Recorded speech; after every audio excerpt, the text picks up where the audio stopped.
Welcome, and thank you for joining us for another one of Mike and Billy's Whiskey Reviews. This is Billy. That's me. This is Mike. And today we bring you the Highland Park 25-year-old. Oh, Lord Jesus. A nice treat for us today, Billy. Highland Park 25, arguably my favorite whiskey. Really nice box on this Highland Park 25. Some nice wood. It got cracked in shipping. A little upset about that. We got it from Master of Malt, but yeah, it had a small little crack here on the side where it kind of does the jewelry box latch. If they want to send me a new one, I'll take it. But really nice presentation, you know, for a whiskey. I love this box. Okay, yeah. Full disclosure, we did this whiskey before. Mike had this whiskey. Something got screwed up with the sound or the video record. I don't remember. We messed something got screwed up. So we're doing it again. I felt so bad. I bought a brand new bottle. So here we are. Doing it again. Lucky. Maybe I messed it up on purpose so we could do it twice because it was that good. You're going to see in a minute. You're going to see how good it is. Billy, why don't you tell me a little bit about the whiskey in the distillery, if you would open that up for me, good sir? Yes. Tell you a little bit about this whiskey. Highland Park is from the Orkney Islands, which is kind of northeast of Scotland, or the northeast coast of Scotland. I think they have a picture on the back of the... Yeah, it's the islands itself, kind of painted right here on the back of the box. A couple of interesting things about Orkney. It gets like 100-mile-an-hour winds like 4 or 5 days out of the year. Really? So I guess like the sea salt kind of sprays, you know, over so they don't have any tall trees or some goofy stuff like that. That's my favorite part, the pop. But Highland Park is known... that is gorgeous. So good. Highland Park is known usually for a varied, balanced whiskey. Has a little bit of peat. They usually like to use a little bit of sherry. You get some other just very basic balanced out fruits and floral smells. The 25-year-old, this particular version is bottled at 45.7% ABV as opposed to the old 48.1. But the 25 is one of my favorite whiskeys of the core range, which I think they have the 12, the 15, the 18, 21, 25, and 30. I believe that is the core range of the Highland Park. So with the Highland Park, this particular one, the 25-year-old, tell you a little bit about it. This is up to 50% of the barrels being put in here is first fill sherry casks. So that's the reason why it's so dark. Should be, you know, rich to the dessert flavors, things like that. Let me think what else I want to say about this whiskey. This does have a great color. It does. Let me, you have me a little piece of paper here. Yeah, let me get the color. We got a new printer, so I'm not sure if I know to dig into it. Oh, here we go. And the first thing I'll do is I'll just give the normal swirl around the glass so we can see the legs.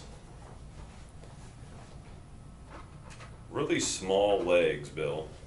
You know what that means? High alcohol content, my friend. High alcohol content. Oh, yeah.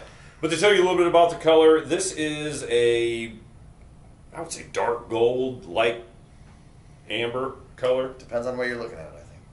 It's a good dark sherry color. It's a really nice... It's got a honey quality. There's floaties in there, which I love. You get this little crystal. Yeah. If you have a whiskey that's 21 years old or sometimes you get the little crystals in it. Beauty. But yeah, I would say extremely dark gold or like a light... It's got an amber light quality. amber quality There's to some it. brown in there. There's some brown in there. Very good looking whiskey. Let me see, what else do I want to say about this? 45.7% ABV. Tell them about something I didn't know.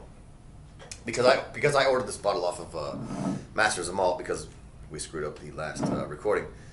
This is interesting. Tell them about that. So whenever we get anything from the UK, it's always 700 ml or 70C as opposed to 750 ml. So it's not that much of a difference. But I love the little UK, not only the UK stamp, but on here they give the suggested amount of how much you can drink a day for a man or a woman, which is hilarious. First of all, you shouldn't drink every day. And there's a little picture of a silhouette of a pregnant woman with a big nose stamp. Yeah, like if you're pregnant, don't drink. So they keep it pretty straightforward in the UK as far as their warning signs, which I think is funny. They don't sugarcoat it. They didn't. No. If you're pregnant, don't drink. Seems remedial. But maybe. Always. I think my mom drank while she was pregnant with me, probably. Not always. All right, let's take a little bit about the smell, and we'll go from there. It's just clean. That's the first thing I get is just how beautiful and clean it is. Sweetness. Oh, it's definitely sweet. A lot of sweetness. And it's surprising how sweet it is for being as old as it is, being a 25-year-old whiskey. This is a true beauty of a whiskey. Now, you know I'm from West Virginia. I think you guys know I'm from West Virginia. This reminds me of sitting in a freshly cut hayfield watching the sunset. Like, it is just clean and crisp and clear and delicious and beautiful. You know, the sweetness kind of sharpens up. Normally, sweetness is something that I think a lot of sherry whiskeys have, but you know, usually when it's this old, it's not as sweet. This is something else that I really enjoy about this whiskey is, usually if you have something as high as a 50% first fill sherry cask, you don't always have, you have a bitterness. Yeah, I usually equate that to like dark chocolate or something like that. Yeah. With this, on the nose, there's almost no business. It's a, I've heard it be called a white chocolate before, and that's exactly what it tastes like. Because a white chocolate doesn't have the bitterness and it's sweeter. This is an extremely sweet sherry with, for some weird strange reason, no tannins in it whatsoever. See, I get like a raspberry kind of, because I've been eating a lot of raspberries lately, maybe. I do get some kind of, like that kind of like sweet berry, summertimey.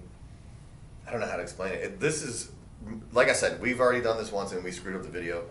So sweet on this. This is literally one of my favorite ones we've ever done. Yeah, an expensive bottle.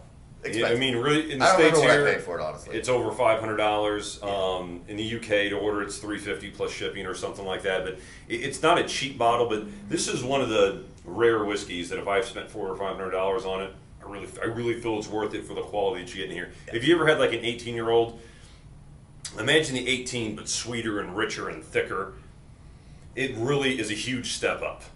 All right, let's take a first sip. Now again, this is a high alcohol content. This is, by the way, unchill filtered and uncolored. Dude, I almost get a banana. So this is what it is.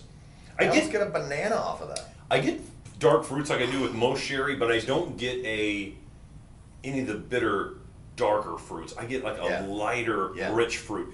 It reminds me of Christmas. It's definitely a dessert type of whiskey. I don't get mango, but it's like a mango. Like a mango has this really intense smell, but when you eat it, it's not so like, you know what I mean? You know what smell what I get? I get those white chocolate covered pretzels. Oh. That my grandma used to make.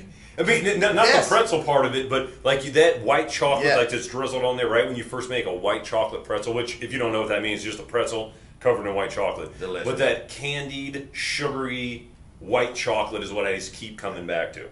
And the fact that your grandmother makes it even sweeter. It is really nice. Let's take it for a sip.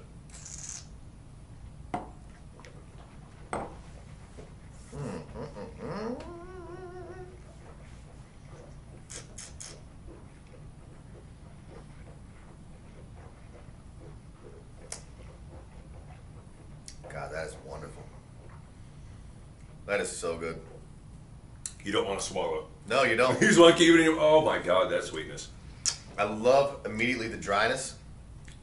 After you swallow a couple seconds later, that's that Highland Park characteristic where it just dries. But yeah, but then it refreshes. I get the white chocolate again. Yes. There's something I wasn't picking up. Honey. Yes, honey. And something you don't really get a ton on the nose. You get a light smokiness from the light peat on the nose. Very light smoke. Very light smoke. But you get a little bit more of the smoke on the palate.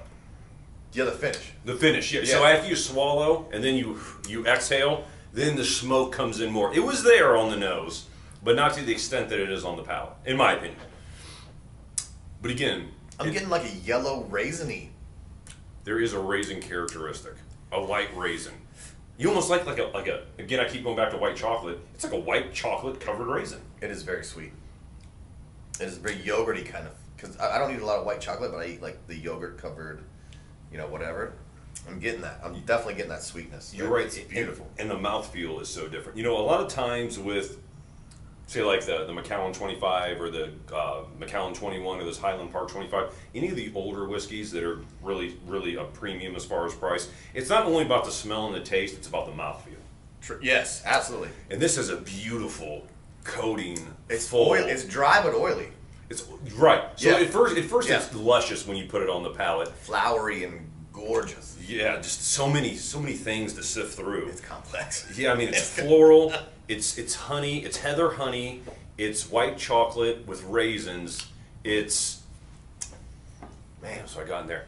I got a few things, but then you're right. Then you swallow, and then when you exhale, it's a little smoky. Then it becomes drying, and then it's savory again. There's almost like a white plum quality to it. I keep going back to white chocolate or white, but you're right, plummy. But it's sweet, but not like cotton candy sweet. It's sweet in like a delicate way, like not overpowering sweet. You know what I mean? Like It's like a really good complex Balvenie, like a Balvenie Ton 1401, something that it doesn't really go far off into one direction or the other, but it gives you a little nice roundabout of everything. It's good sweetness. It's so good Smokiness. It's so good I don't know how to describe it. It's oaky too. I feel like I'm too amateur to describe how delicious this is. There is some oak on there, which I freaking love. You see, to me, there is a difference between peat and oak. Oh yeah. And it's a light peatiness, but it's more oaky than it is peaty.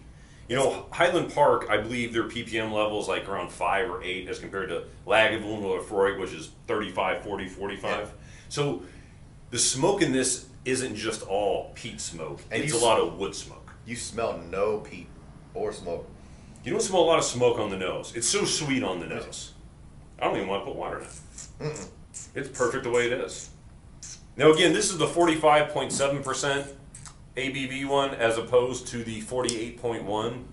I've never had the 48.1, so perhaps you need a little bit of water with that.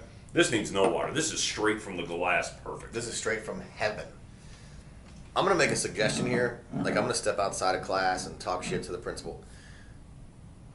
If this was at my house, which it isn't, because we're going to drink the rest of this tonight. If this was at my house, this would be one of those special occasion. You got your best friend over you haven't seen for 2 years. We have one glass of this, and then we start drinking the cheap shit. Because you got to keep this around. This is not every day. Let's go let's act like college kids. This is incredible. Like, I don't even know where I'm at on this. Well, I'll tell you this. This is my highest whiskey score ever. Ever. I'm holding my head, people. No, it is.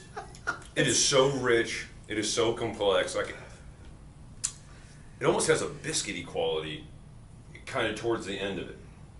Where if you again, I keep going back to that white chocolate covered pretzel.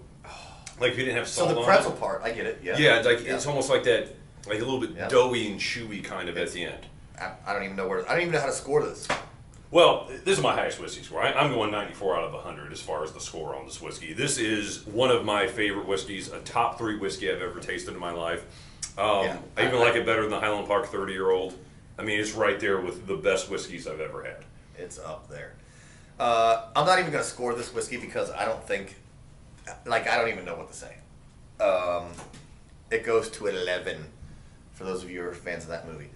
I love this whiskey. I want to drink this whiskey exclusively. Like, this is the greatest shit. If you were going to be put on a desert island, say it was the 1700s, and a pirate ship, you're on a pirate ship, and they said, you know what, you can't be a crew member, we're going to put you on an island, we'll give you 3 things. 3. I'd be like, a woman? Yeah. Something to fish with? Yeah. And a Highland Park 25. Yes. If I had only one more whiskey, one more dram left in my life, it would be this. Is amazing. I'm not saying the other whiskeys aren't better. I'm saying this gives you a little bit of everything that you love. A little bit of that sherry sweetness if you love a Glenfarclas or a Macallan. It is the total package. A little bit of that smokiness if you like an Isla. A little bit of that complexity if you like a really good older Balvenie. Absolutely. This really has it all. Just a well done piece of work. This is art. This is art. You might keep. I've read that this is up to 50% first fill sherry, and that stuns me for this reason. A sherry cask should tear out tannins, right? Especially over the course of 25 years. You know, maybe they're using some second fill and some other ones that kind of. But again, if you have 50% first fill sherry, you leave it in there for a quarter century. That's a long time. And you taste no tannins or bitterness. Yeah. I don't understand how that's even possible. I don't know. I tattoo folks that are younger than that, and they're bitter as fuck. Yes. This would complement a redhead very well. Anyway, so we love this whiskey. If you can afford it, buy it. This whiskey really is one of those whiskeys. If you drink scotch, if you're watching our YouTube channel, you have multiple bottles of whiskey. I doubt if you're watching our channel and you got 1 bottle of whiskey. Right. But if you are, thank you. However, know that if you were teetering and kind of wobbling on whether you want to pay this much money for a whiskey like this, this one is a whiskey that will reward you for the faith. It's worth it. The faith of spending it, because this is truly one that, from the second I tasted it for the first time to this moment right here, and I've had a bottle and a half, it has never disappointed me. Yes. It is beautiful, luscious dessert, it's so sherried, white chocolate, honeyed, a little bit of smoky, balanced whiskey. 94 out of 100. At least 94 out of 100. We hope you enjoyed going on this whiskey journey with us today. As always, we've been going for a while, but as always, we'd like for you to like the video, like for you to subscribe, give me your comments. I love chatting with you about whiskey. Always comment. I will talk to you about whiskey all day long. Mike takes care of the YouTube channel, so you're talking to Mike directly when you comment. And beyond that, happy drinking.